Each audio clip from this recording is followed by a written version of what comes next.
Hope आप सभी बहुत अच्छे होंगे। मैं दीपा मैथमेटिक्स के इस सफर में आप सभी का हार्दिक स्वागत करती हूँ। इसी तरीके से हमारे साथ पढ़ते रहिए और अपने सपनों की ओर बढ़ते रहिए।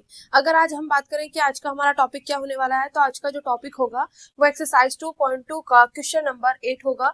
इससे पहले मैंने आपको पूरा का पूरा बेसिक जो है वो करा दिया है, इसके एग्जाम्पल करा दिए और एक्सरसाइज के जो 7 क्वेश्चन है वो भी मैं आपको करा चुकी हूँ। ठीक है बेटा। एंड अगर हम बात करें, ये मेरा सॉल्वेबल फॉर वाई से रिलेटेड क्वेश्चंस और एक्सरसाइज चल रही है। तो अगर हम यहाँ पे देखें तो सॉल्वेबल फॉर वाई के लिए सिर्फ आपको 5 स्टेप्स याद रखने हैं, उसी के बेस पे ये क्वेश्चंस होंगे। पहला स्टेप ये होता है, क्या मैं वाई को एक्स और पी की टर्म में लिख पा रही हूँ। दूसरा स्टेप होता है कि अगर लिख पा रहे हो तो इसका डेरिवेटिव करो विद रिस्पेक्ट टू एक्स, मतलब dy अपॉन dx निकालो। तीसरा स्टेप होगा dy अपॉन dx की जगह p पुट करो। फोर्थ स्टेप होगा कि जो आपने पुट कर दिया फिर उसको आप सॉल्व करो p के लिए। अगर वहां से p की वैल्यू निकल जाती है तो फिफ्थ स्टेप में आप p को एलिमिनेट कर दोगे और आपके पास सॉल्यूशन आ जाएगा। ठीक है। अगर आप वहां पे क्या नाम है p की वैल्यू तो निकालना चाहते हो पर p की वैल्यू प्रॉपर्ली नहीं निकल रही है, तो फिर आप फिफ्थ स्टेप में p को एलिमिनेट नहीं कर पाओगे। तो वहां पे आपको x को लिखना है, मतलब उसका सेकंड केस बनेगा।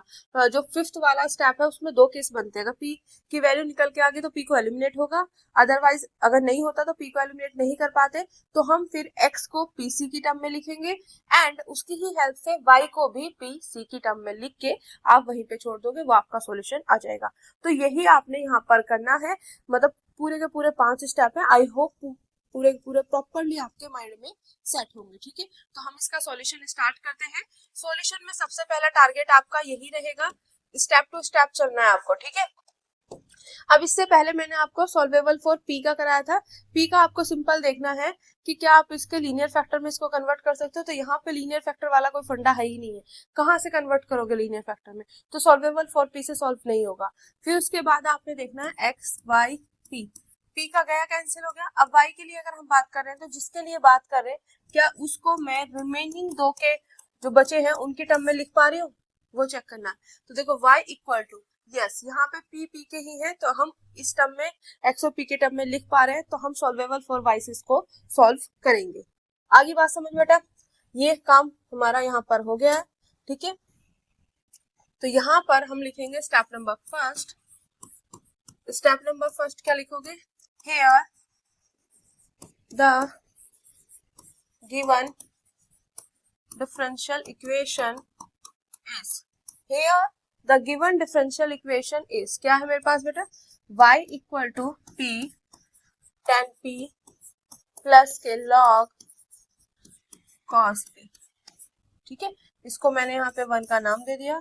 अब आप यहाँ पे लिख दोगे। अगर ये उस फॉर्म में नहीं होती, देखो कुछ चीजें क्या होती है, आपको फॉर्म दिखाई नहीं देगी कि मैं y को xp की टर्म में लिख पा रही हूँ। ये बहुत सारे क्वेश्चंस भी आए, किसी में आपको डायरेक्ट मिल जाता है, तो जिसमें नहीं मिलता है उसको आप थोड़ा सा सॉल्व करके कोशिश करते हो कि क्या मैं इसको xp की टर्म में लिख पा रहा हूँ। ठीक है। तो आप वो उसको पूरा सॉल्व करके तब लिखते हो। यहाँ पे ऑटोमेटिक ये चीजें गिवन है तो आप डायरेक्ट लिख दोगे it is the form of, it is the form of y equal to xp की टर्म में, ये इस फॉर्म में है। ठीक है। सबसे पहला स्टेप यही चेक करना है। अगर आपको डायरेक्ट नहीं मिलती है तो आप उसको y इक्वल टू करके यहाँ से फाइंड आउट करो। अगर हम y को xp की टर्म में, मतलब इस वाली फॉर्म में लिख पा रहे हैं तो हम आगे सॉल्वेबल फॉर y से सॉल्व कर सकते हैं। ठीक है। तो it is the form of this. Okay बेटा, क्लियर हो गया स्टेप नंबर फर्स्ट। अब हमारे पास यहाँ पे चलेगा step number second. Step number second क्या होता है बेटा, जब हमारे पास भाई इसकी टर्म में लिख पा रहे हैं, है ना, और इस फॉर्म में है, तो आप यहाँ पे करोगे डेरिवेटिव, ये बोलते हैं डिफरेंशिएशन, डिफरेंशिएशन है ना, डिफरेंशिएशन करो with respect to X. X के रिस्पेक्ट में क्या करनी है, आपको डिफरेंशिएशन करनी है। ये है आपका स्टेप नंबर सेकंड, मतलब यहाँ से आपको क्या फाइंड करना है, dy अपॉन dx। ठीक है। तो यहाँ से अगर आप देखोगे तो y का क्या हो जाएगा, dy अपॉन dx, यही फाइंड करना होता है हमें, dy अपॉन dx, x के रिस्पेक्ट में हम कर रहे हैं। ठीक है बेटा। तो यहाँ पे देखो, इनको फर्स्ट सेकंड करके हम यहाँ पे करेंगे। तो यहाँ पे p मैं पहले लिख लेती हूँ, p tan p हो गया प्लस क्या है मेरे पास, log cos p, log cos p। तो p देखो as it is tan P का क्या हो जाएगा मेरे पास, अगर मैं इसका डेरिवेटिव करती हूँ तो टेन पी का मेरे पास क्या हो जाएगा, टेन एक्स का क्या होता है बेटा डेरिवेटिव, सेग स्क्वायर एक्स, क्या होता है बेटा सेग स्क्वायर एक्स। तो टेन पी का क्या हो जाएगा सेग स्क्वायर पी, और यहाँ पे dp upon dx, dp upon dx, क्योंकि पहले इसका करोगे मतलब इसका पी के उसमें कर दिया, फिर पी का भी तो करोगे एक्स के रिस्पेक्ट में, ठीक है। प्लस अब ये tan P as it is, P का क्या हो जाएगा बेटा डीपी अपॉन डीएक्स, क्या हो जाएगा बेटा dp upon dx. Similarly log x का क्या होता है, log x का होता है 1 अपॉन एक्स, log x का क्या होता है बेटा, यहाँ पे हमारे पास होता है log x का होता है 1 अपॉन एक्स, तो x की जगह जो है वो लिखो अपॉन में 1 अपॉन cos p। अब देखो जैसे ही मेरे पास ये चीजें आपको पता होगा, जब हम डिफरेंशिएशन और इंटीग्रेशन करते हैं इन सब चीजों में चीजें चलती है, तो मेरे पास log x का होता है जब मैं करती हूँ 1 अपॉन एक्स, अब फिर जो x की जगह है उसका भी तो करेंगे, तो यहाँ पे 1 अपॉन cos p तो लिख दिया, cos p का क्या होगा माइनस के साइन p, माइनस के साइन p, और फिर p का क्या होगा बेटा dp अपॉन dx। तो इस तरीके से पूरा प्रोसीजर यहाँ पर चलना है, ठीक है बेटा, क्लियर। तो किसी को कोई दिक्कत यहाँ तक, भाई y हमने x के रेस्पेक्ट में किया है, तो यहाँ पे फर्स्ट सेकंड रूल लगाएंगे, first as it is 10x का हो गया सेग स्क्वायर है ना, तो यहाँ पे p चल रहा है तो सेग स्क्वायर p और p का dp अपॉन dx, प्लस फिर ये एज इट इज p का dp अपॉन dx, यहाँ पे log x का 1 अपॉन x है ना, और x की जगह क्या है cos p बैठा है, तो cos p का क्या होगा माइनस के साइन p और फिर p का dp अपॉन dx। तो इस तरीके से पूरा का पूरा प्रोसेस आपका चलना है बेटा, क्लियर हो गया। और यहाँ पर आ जाएगा dy upon dx equal to, इसको थोड़ा सा रीअरेंज कर लेते हैं, तो यहाँ पे हो जाएगा p सेग स्क्वायर p, ठीक है, यहाँ पे dp अपॉन dx प्लस यहाँ पे 10p और यहाँ पे dp अपॉन dx, यहाँ पे प्लस माइनस माइनस, यहाँ पे साइन p अपॉन आ जाएगा मेरे पास cos p और यहाँ पर dp upon dx, dp upon dx, ठीक है बेटा, किसी को कोई दिक्कत, यहाँ पे लिख देती हूँ, यहाँ पे आ जाएगा dp अपॉन dx, ओके। यहाँ से dy अपॉन dx, अभी इसको थोड़ा सा सिंप्लीफाई ही कर रहे हैं हम, ठीक है, यहाँ पे p ये सेग स्क्वायर p, ठीक है, dp अपॉन dx, यहाँ पे प्लस के 10p dp upon dx, sine upon cos क्या होता है 10, तो यहाँ पे आ जाएगा माइनस के 10p और ये dp अपॉन dx। अगर आप यहाँ पे नोटिस करोगे मैंने साइन अपॉन कॉस था तो उसको लिख दिया 10 है ना, तो देखो dp अपॉन dx 10p ये प्लस में ये माइनस में, तो इससे ये कैंसिल, ठीक है बेटा, इससे ये कैंसिल हो गया, तो मेरे पास अब रिमेनिंग बचा क्या dy upon dx equal to p sec square p sec square p और dp अपॉन dx, यही है ना, हाँ ठीक है।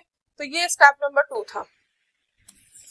Step number 3, put, step number 3 क्या कहता है कि जो अभी निकल के आई ऊपर है ना, इसमें पुट करना है आपको dy अपॉन dx की जगह p पुट करना है, पुट dy अपॉन dx की जगह p पुट करना है, तो यहाँ पे p पुट कर दो तो आ जाएगा p equal to p secant square p dp upon dx, इस p से ये p कैंसिल, तो यहाँ पे क्या हो जाए 1 equal to sec square p dp upon dx।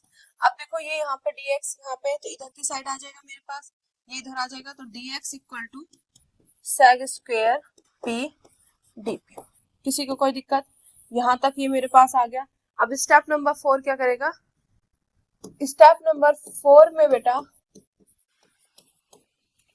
To solve it,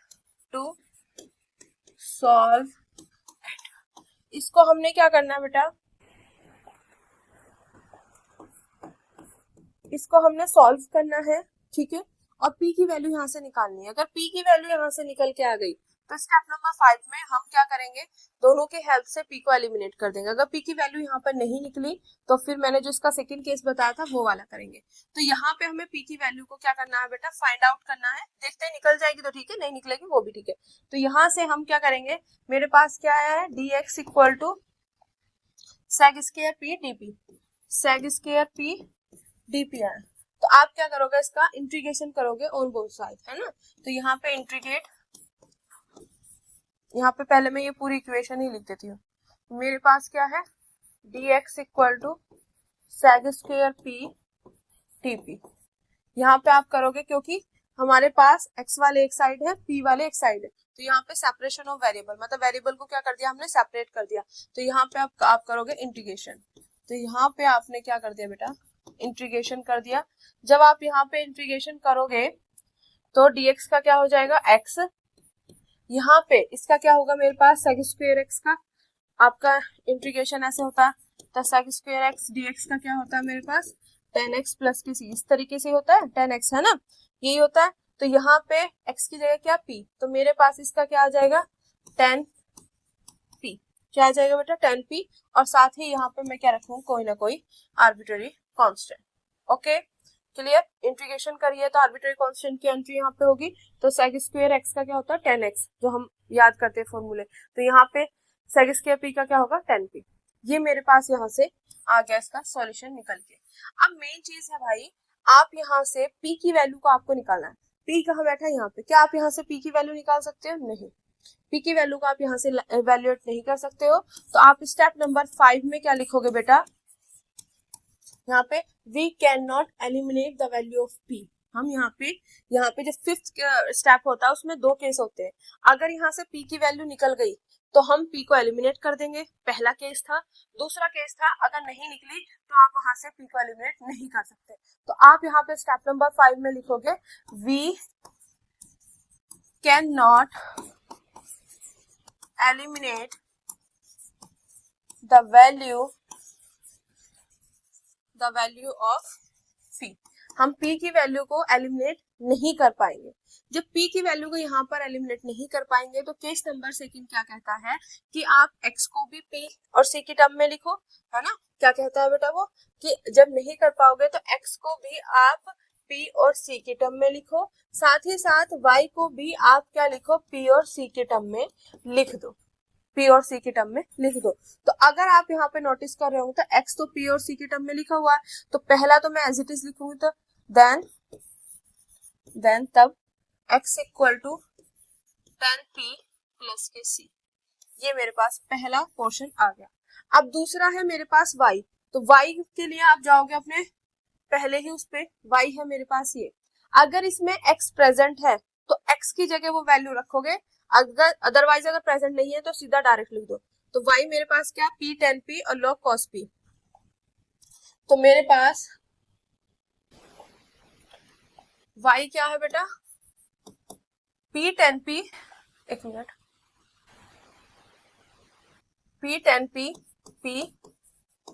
p plus के log cos p, ठीक है, ये है मेरे पास। अगर यहाँ पे देखो क्या x बैठा है, कहीं भी नहीं बैठा। अगर x यहाँ बैठा होता तो हम क्या करते, y में x की ये वाली वैल्यू पुट करते, तब वो p और c की टर्म में आता, ठीक है। बट यहाँ पे कहीं पे भी x नहीं बैठा हुआ तो इसको हम एज इट इज लिखा रहने देंगे। अगर बैठा होता है तो वैल्यू पुट करके लिखते हैं, ठीक है। तो हमारे पास जो है ये x इक्वल टू दिस जो आया है, और y भी p और c की टर्म में जो है मेरे पास, मतलब इसमें x नहीं है तो जैसा है वैसा ही रख दो। तो दोनों को मिला के आपका इसको जनरल सॉल्यूशन आपको यहाँ पर मिल गया। तो आई होप आज का ये लेक्चर जो है आपको अच्छे से समझ आया होगा। मिलते हैं अपने नेक्स्ट लेक्चर में नेक्स्ट क्वेश्चन के साथ। जय हिंद, जय भारत।